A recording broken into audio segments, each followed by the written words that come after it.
Hello everyone, and welcome to my 100% playthrough of Duke Nukem Alien Armageddon on Come Get Some. This is episode 9, Hail to the King, baby, and this is level 4, Cathedral. Finally, some peace and frickin' quiet. So yes, everyone, welcome back to the 9th and final episode of Alien Armageddon. We have just gotten past the first proper level of the episode, and we are here in Cathedral, a cozy little corner of downtown, with the titular cathedral tucked right in the middle of it. Some cars that just perpetually drive in circles for some reason. No alien bastards to take care of here. But we do have a lot of trash cans, and a lot of parking meters, and you know what that means. Free money. Also, these cars can't run you over. If you get in front of them, they just, well... Okay, he didn't. Some of them will break for you, but let's not take that chance, shall we? You never know, there could be some alien double agents driving some of these cars. But anyway, one quirk, if you will, about this level is that every time you come back here, which will be after every single level in the episode except for the secret levels and the quote-unquote bonus levels, these trash cans and these parking meters all respawn. So it is a perpetual source of money. And hey, if you can get free money, why wouldn't you get free money? Boy, that is a slow van. Also, your tires don't move. RCPD. Raccoon City Police Department? Actually, I'm not sure. Maybe it is supposed to reference Raccoon City. Who knows? There's all kinds of references in this mod, so that wouldn't entirely surprise me. But this is what we're going to do every single time we finish subsequent levels. We're going to be transported back here to the cathedral, and then before we end the video, we're going to fish out all this money. I figure it's better to end with this than to start with it every single time. We're just starting with it here since this is our first visit, just to kind of showcase how everything works. And then into the cathedral we go. Silence, discipline, remorse. And well, before we start talking to these friendly characters here, we're going to go ahead and get the one and only collectible, which you can probably see flashing inside the confessional. It's Wes Wolf. And we now officially have collected a collectible for every single one of the main characters. How about that? And this looks to be, I'm guessing, maybe a baptismal well. Maybe this is too, or maybe you just wash your hands in it, I don't know. I'm not the practicing religious type, at least not currently, so I'm just taking a guess. I like the fleur-de-lis that are strewn everywhere. Hello, sir, who are you? You're lucky you were away when the aliens took over. The rest of us got branded with these fucking barcodes on our hands. Sometimes the aliens stop us and scan the barcodes. They never tell us why. Their scanner beeps and they just laugh. Sounds like they're just getting their sick kicks off of seeing you guys all branded. And well, looky here. There's Mando and Dianova. There's Wes right there. So yes, the entire gang is finally fully reunited, Wes included, and this is our base of operations. Oh yeah. This looks like a power generator. So here is where you can switch between characters, and you see these words above their heads. You see ready and rested. So there are 3 different types of statuses that your characters can be. The one you do not see is, I think it's fatigued or recovering. It's in red text. Basically, that means you can't use them for the next level. They need a rest, and they will be rested, or they will at least be at ready status by the time you complete one level, and then I think when you complete a second one, they'll be up to rested. And ideally what you want to do is you want to use a rested character because, and I think it showcases this in the character select screen before the next level. Characters with the rested status get double experience for both their weapons and themselves. So weapon level and character level, which by the way, character level I believe is shared between all the characters, but of course weapons are not. They are shared between you and your AI companion during levels, but if they're waiting here, I don't think they get anything at all for that weapon. That's how I interpret it anyway. But what shall we do first? let's go ahead and take a quick trip upstairs. Bombshell, I'm just going to make you hover over to your spot right here. There you go. Got it. You take a break. We're going to take this random elevator that's here in the middle of the cathedral for some odd reason. You can also take those elevators over there. And that twinkling noise you just heard, that is the sound of the collectibles leaving our inventory and being transported onto these lovely displays. Looky here. Mando, Bombshell, Duke, Wes, Dianova. Should be 4 more. Yep. Assault Trooper, Pig Cop, Octobrain, and the Polymorph. Oh yeah. So we found 9 so far. 2 in each of the infestation levels, 4 in Homecoming, and then this one right here in the Cathedral. Which means, oh baby, look at that lovely, delicious stacks upon stacks of coins.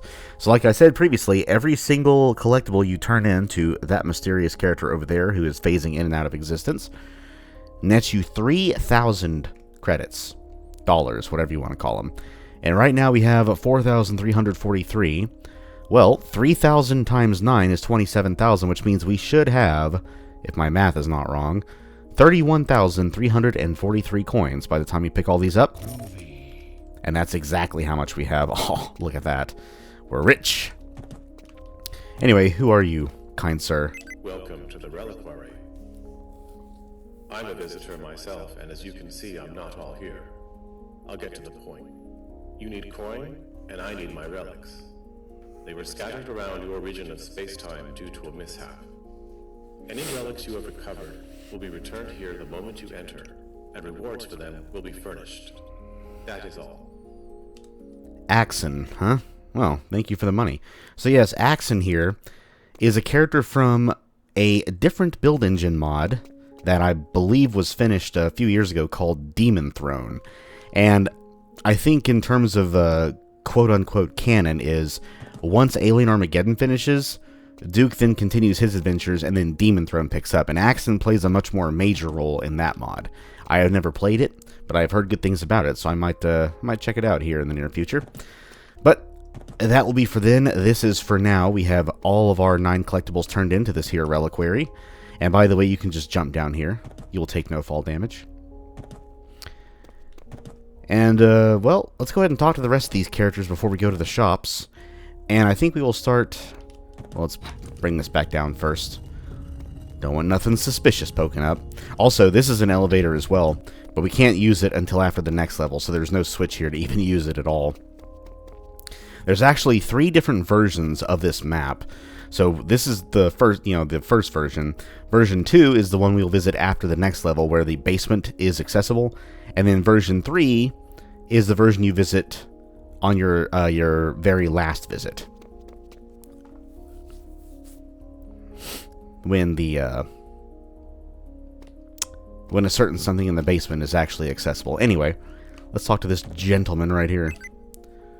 Billy. Hi, Billy. Welcome to the Cathedral. It's good to have some more fighters, and you guys are legit. We've got a problem, though. Our leader's being held at a police station downtown. The aliens don't know who he is yet, but we've got to move fast before they find out. As soon as you're ready, breaking him out of there will be your first mission for the Resistance. Ooh. So, our leader is captured, huh? Or did they say he was missing? Oh, he's being held, so he was apprehended. Uh-oh. Well, we can't have a resistance without a leader. And while Duke and Bombshell are certainly leaders in their own right, I don't think they're set for this kind of operation. They're much more the muscle. Not necessarily the brains. But, so that's officially our first mission, is to rescue our leader. Ooh, sounds important. Well, that is what we shall do when we're good and ready, which we are not yet, so... Hello, Stuart. When you leave, use the secret subway. It was made during the Cold War, and the aliens don't know about it. The switch to access our station is right over there. The trains still work and will take you to your mission locations. Awesome. So yeah, this switch here will bring this stone slab forward and allow you to access the subway, which you will use as your level exit every time you wish to leave. But, again, we're not quite ready for that yet, so let's go this way. And here is our second new category of findables in this episode. And I'm sure this lovely gentleman here will tell us all about it. Hey, listen up. At the start of each mission, you will only have the weapons in your loadout set. To add weapons to your loadout set, you need to open EDF chests like the one next to me. Of course, you will find additional weapons during the mission, but it's good to start strong. Also, if a weapon is in your starting loadout, enemies will randomly drop ammo for it. Really? Well, why don't we just open this here chest right up? And we officially have Weapon 2, which in Duke's case is his 1911, in our starting loadout. So yes, we will find one of these green EDF chests, excuse me, in several levels in this episode. Not in every single one, mind you. And they will each add a new weapon to your starting loadout, which I believe, is there a way to look at that? Oops. I know there's... Oh, where do we find it? Here we are. So, collectibles. Or, what's the whole section even called? Collections. There we go. So yeah, we have the collectibles we found, which of course is 9 so far. Our starting weapons, which you see is our slot 2 right here. So every single chest that we find adds another weapon to this starting loadout. Now, I do not believe we will find enough to have a starting weapon in every single slot, but we will find most of them. If memory serves, we will never find a chest that gives us our slot 0 weapon in our starting loadout, which does kind of suck, but oh well, it is what it is. I checked through all the maps in Mapster using the help the devs gave to me, and I searched for the specific, what's it, the tile num, I believe is the right term, to search for chests within all the maps, and I went through each and every single one. And there are some levels that don't, and I didn't count exactly how many there were, but, you know, some weapon slots have an alternate weapon in them. Like, you know, for slot 2, for example, we have the regular pistol and then the alien laser. Slot 3, we have the regular shotgun and the alt shotgun, and so on and so forth. We will find alternate weapons in some of these chests, but yeah, we're not going to completely fill out our starting weapons, I don't believe. Again, I went through all the maps. If there are any that I've missed, or maybe some that have been introduced, or some that will be introduced, I'm sure maybe down the road that'll be the case. But for right now, I believe we will not have a slot 0, and maybe also an alternate weapon 8, I think. So that would be, of course, our sniper. So the railgun or the penetrator, depending on which one you have. Anyway, I'm getting way ahead. So that's what these chests do. These green chests here, they add a new weapon to your starting loadout. So when we start the next level, we will, of course, have our slot 1, which you always have, which we'll lose the chainsaw, sadly, but we'll have our regular kick and our quick kick. And then in Wes's case, he will have his sword, and in Dianova's case, she'll have her wrist blades. So that's how these chests work. And I will point out exactly where each of these chests are, and yeah, we'll find them together. So that's what those are, EDF chests. The third and final category of findable, along with collectibles and secrets. So, that's what that is. And of course we do still have the weapons from the previous level, since we came here directly from there, but we will lose them by the time we start the next level. I don't really know why. Maybe they do it for, you know, purposes to not be so conspicuous. Maybe try to stay stealthy from the aliens. I don't know. But maybe it's, you know, in terms of non-game lore, it's probably just a balancing mechanic. So you don't start every level completely armed to the teeth. You actually have to earn your starting weapons. But that's what that is. And anyway, here is the shop. Ooh, weapon upgrades and the general shop. Of course, in this mod, you can get both types of, you know, things, weapon upgrades and general upgrades at either shop. It does not matter which one you start at. But this is the more interesting one, and you'll see why here in a second. But for right now, Miss Alyssa. There's a weirdo in the Reliquary who wants to talk to you. His name is Axon. Sounds fake, but maybe you should meet him just in case. He's on the top floor. Thank you, Miss Alyssa, but I've already met with Mr. Axon, and he is indeed very helpful. So, since we have completed the level as Duke and Bombshell, and since Dianova and Wes are the ones who are arrested, we're going to go with one of those two, and I will go ahead and tell you right now, we're going to go with Wes for the next level. And for this next level, you can only use one character. Again, I think that's supposed to be like a as far as in-game lore is concerned. Maybe it's like a stealth mission. They don't want two resistance fighters going there and making things too obvious what they're there to do. I guess they feel the aliens are dumb enough to not think that the overarching goal is the same with just one character, but who knows. But yeah, you can't pick 2 characters for this first mission for the Resistance, but you can in all the missions after it. But since Wes is nice and rested, let's go ahead and buy the upgrades as him. Hello, miss. This is your one-stop shop for all the gear you need, honey. Well, you got a deep voice. So, this vendor here, she is supposed to be referencing Dr. Girlfriend from Venture Brothers. That's where the deep voice comes from. And the devs did confirm this in the Discord, so that's why her voice is the way it is. And hello.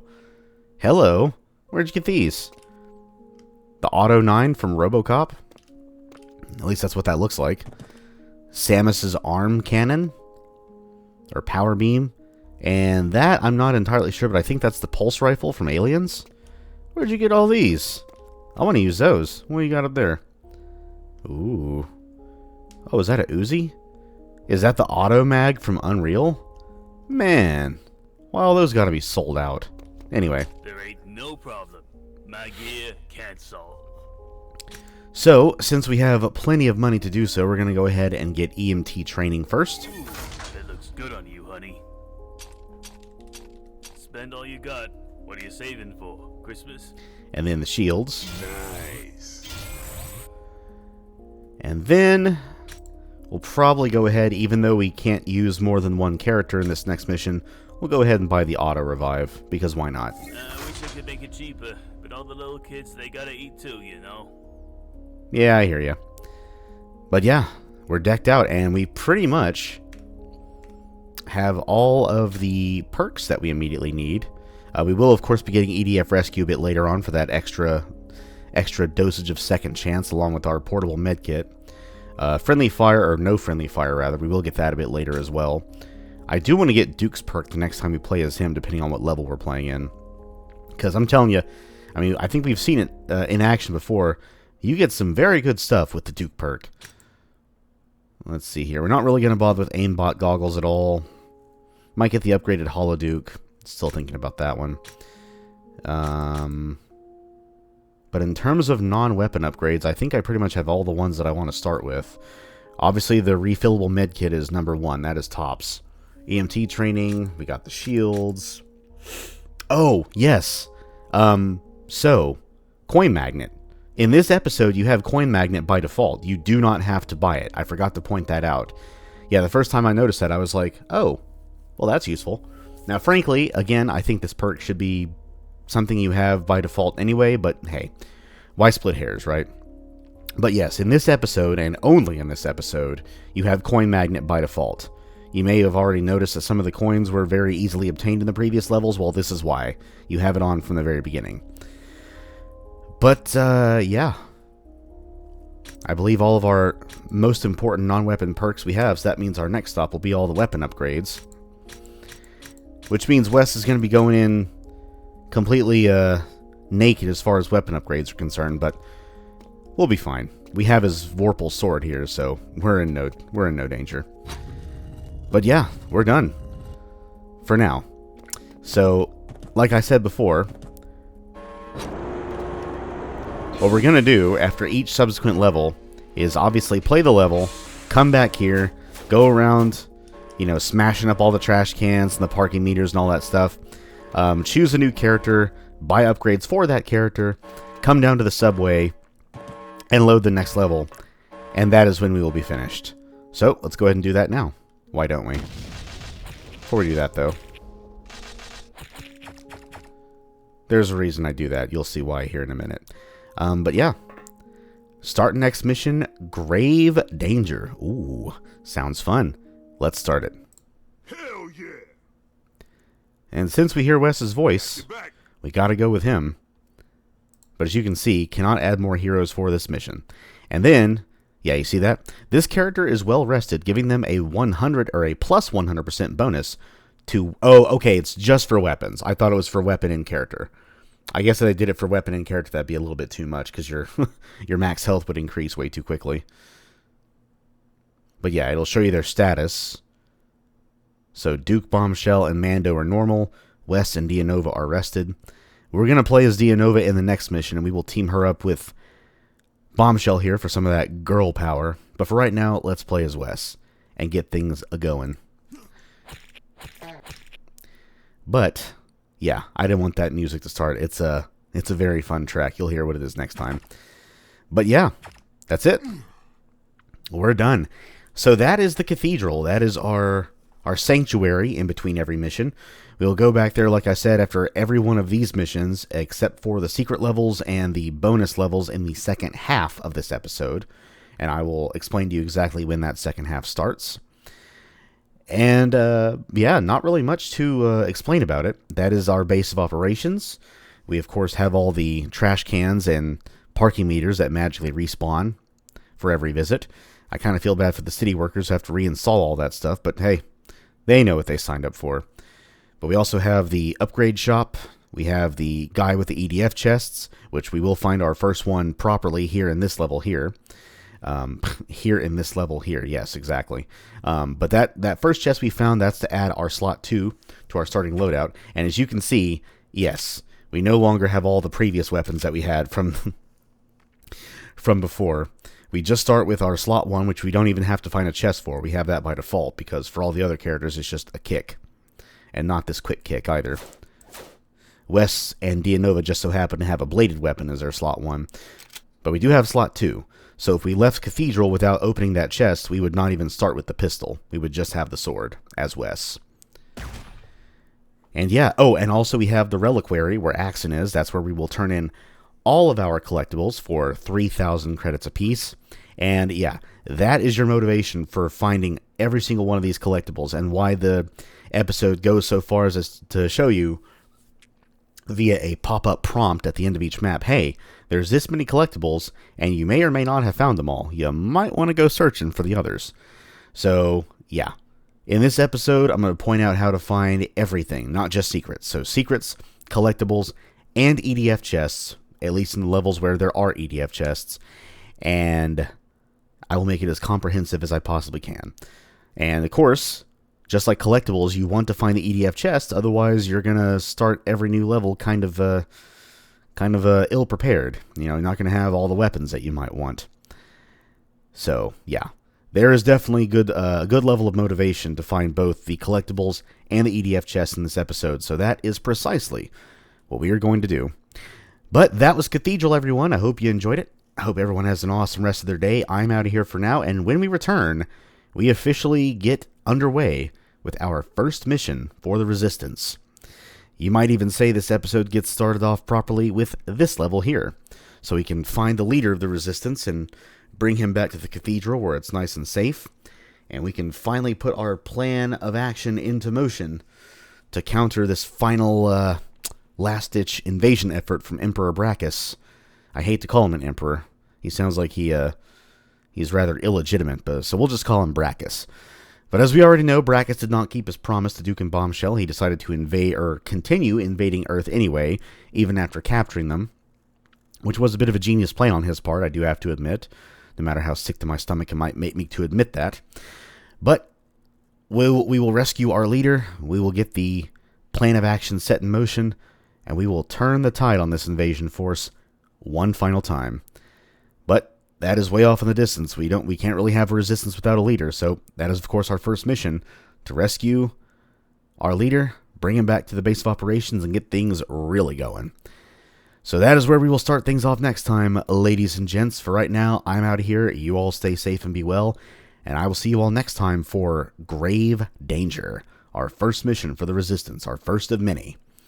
So, until then, everyone, I've said what I've needed to say, and I will simply leave with my usual message of farewell, those very two simple words, which of course are, see ya!